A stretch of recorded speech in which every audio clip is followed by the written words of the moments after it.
Shraddhamurder murder case at the hands of her live-in partner, Aaftab Poonawala, may appear to be an open and shut case after the latter confessed to killing Shraddha in the heat of the moment and not deliberately. Now, you all must be wondering that the case is solved because the Aaftab has confessed his crime. However, that is not the case. The Delhi's police job is far from over, with the foremost challenge being to collect evidence in a crime that took place almost 6 months ago. Additionally, his many confessions, including his whatever mistake I made was in the heat of the moment, will not be admissible in a court of law. Moreover, the narco test involving the intravenous administration of a drug to draw confession from the suspect in an anesthetic state, which the Delhi police has secured permission for, is also held illegal by the Supreme Court. Legal experts following the case closely have noted that Aaftab Poonawala's confessions to the Delhi police won't be considered as evidence. Aaftab Poonawala told the court and the police earlier that he had killed Shraddha on May 18 and dumped parts of her body in the Mehroli forest. Now, Delhi police sources also had revealed that Aaftab had confessed to them that he had disposed of the blade and saw he had used in the bushes in Gurugram's DLF Phase 3. He also revealed that he has disposed a cleaver knife used in the crime in a garbage dump in the Mehroli area. His lawyer, Aaftab's lawyer Abhinash Kumar, in the Saket court in Delhi on Tuesday pointed out that his client hadn't confessed to the crime and his initial admission was not made before a magistrate, which is needed to make it acceptable as evidence. While he repeated the statement in court on Tuesday, it couldn't be counted either as it was a remand hearing and not the actual trial. The law clearly states that a confession made to a police officer under no circumstances is admissible in evidence against the accused. According to the Supreme Court, Section 25 of the Evidence Act, it was enacted to eliminate from consideration confessions made to an officer who, by virtue of his position, could extort by force, torture, or inducement. For a confession to be considered as evidence, it has to be recorded by a magistrate as per Section 80 of the Indian Evidence Act.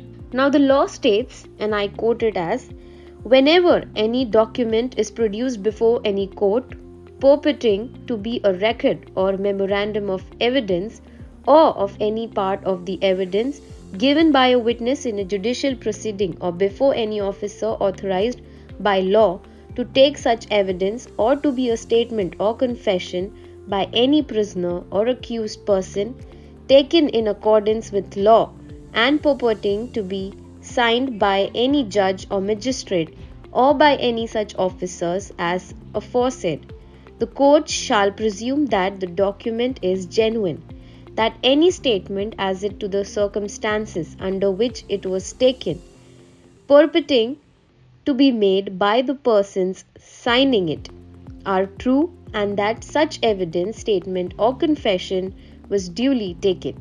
As of now, the cops are still collecting evidence in the crime, but a lack of body to prove a crime is a big hurdle in proving a case against Aaftab Poonawala. As of now, the police have recovered some human remains from the forest, which they are now trying to establish as Shraddha's. The remains have been sent for testing and the results from the Central Forensic Science Laboratory are awaited. The authorities have reached out to Shraddha's contacts to establish that she was not alive after 18 May and did not contact anyone post that to prove that Aaftab indeed murdered her. As Aaftab strangled her, there is no murder weapon. However, Aaftab did use a saw and other weapons to chop her body into pieces. Now the cops have to extract evidence from them, a hard task since it's been 6 months since the crime was committed. According to police sources, important clues have been found from the bathroom tiles of Aaftab's flat in Chhattarpur Pahadi after a forensic team broke the bathroom tiles and found blood stains on them. The recovered tiles have been sent for DNA examination to ascertain whether those blood stains are of Walker, and the report is expected within 2 weeks. There are no primary witnesses to the crime, which would also help advocate Abhinash Kumar, who is Aaftab's advocate, in building a defense for Aaftab. While the police are conducting a polygraph test on Aaftab, they are also preparing for a narco test for him. However, the reports of both tests won't be admissible in court. Advocate Wills Matthews, speaking to the federal, said that a narco test by itself is nothing significant because the answers given at that time are not solely admissible in court. He, however, added that the test may certainly help us corroborative evidence and stand independently if the answers lead the police to a vital piece of evidence, thereby strengthening the case. It is left to the authorities to ensure that they build a watertight case if they want to get Aaftab convicted for the murder of Shraddha Walkar.